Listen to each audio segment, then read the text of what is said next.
So when I heard Spirit say to have fun with it, the first thing I did was to change the spelling. Even the word written on the page has a negative connotation, does it not? I mean, you see the big C, right?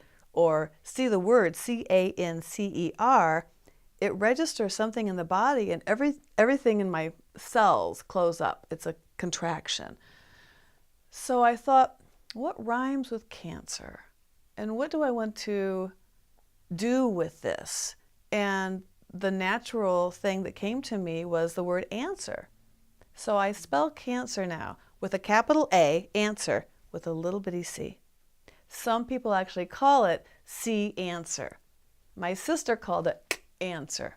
And how desperate can I feel when it feels like I've got a hiccup when I say cAnswer, right? It gives it kind of almost a humorous aspect to it. So upon that directive, as I would consider it, I did not research ovarian cancer. I told my mom to stay away from the internet. I wanted to do it differently, and I didn't even know what that meant. But researching it, I may have learned how dire my numbers were when I was first diagnosed.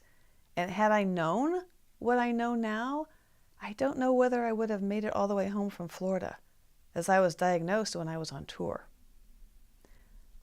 So not knowing what those drastic numbers meant, not knowing how bad off the cancer really was, or how large my sweet ovaries were, I was able to spend 2 weeks in Florida coming back from tour processing on my own in hotel rooms, and I knew that in order for me to receive medical treatment, I needed to make peace with modern medicine.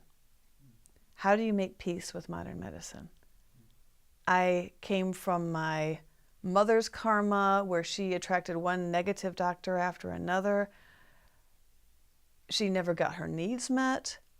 She didn't feel like her voice was heard, and she had one nasty experience with doctors after another.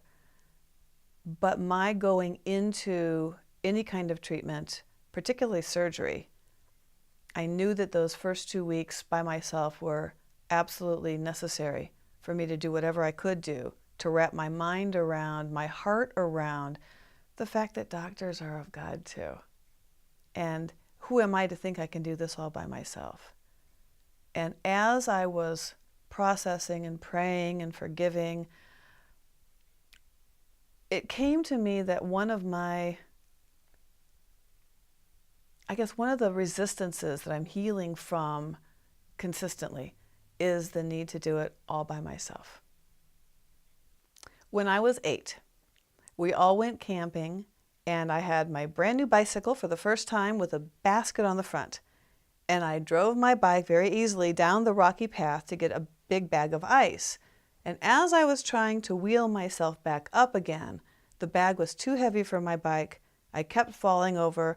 My knees were all skinned up. I was bloody, black and blue, and I was hysterical by the time I got up there. And the words that came out of my mouth at 8 years old was, "I'm not a big girl. I can't do it by myself."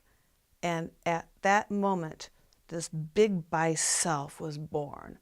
And I was going to be damned if I needed anybody's help. Well, at 8 years old, forming that kind of fixated idea, you can only imagine how that created the rest of my life. So going through the cancer dance, to be able to ask for assistance, to be able to know that I'm not doing this all by myself, or that I couldn't do it all by myself, allowed me the deepest surrender I have ever encountered, over and over and over again. Let every thought I think, let every word I speak, let everything I do be out of love.